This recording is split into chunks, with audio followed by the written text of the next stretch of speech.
Hi, this is Aaliyah Young revisiting research in respect to Project EMAR. After the EMAR DRG, the definition of research overall hasn't changed too much, but with my experience, it has changed a little bit. And my new definition isn't an overall definition for all research, more just based off of my own experience on the social interaction team.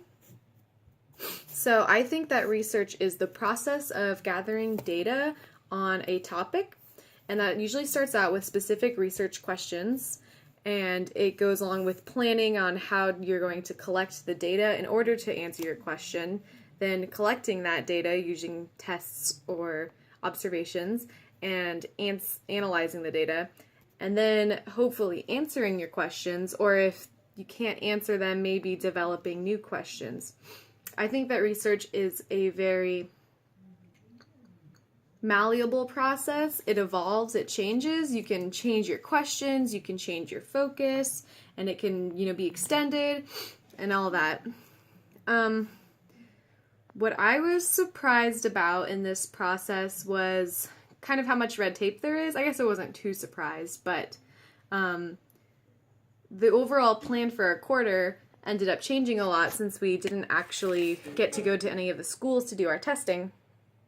So I was kind of surprised how much things can change and how the timeline can change and how things can get dragged out or things can move more quickly than I was expecting.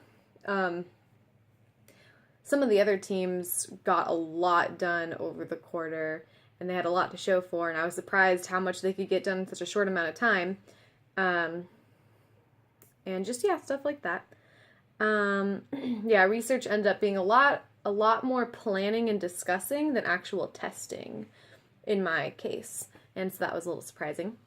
The next place that I think that this should go would be within the social interaction group would be actually testing on kids, since we developed a pretty solid plan for testing. So doing the tests and then analyzing all the data and using that to hopefully make changes to EMAR to make a more high fidelity robot.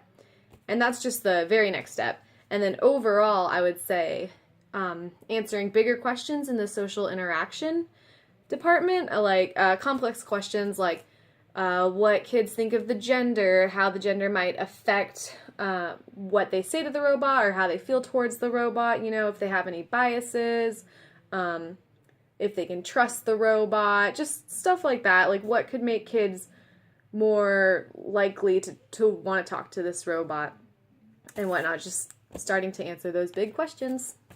Thanks.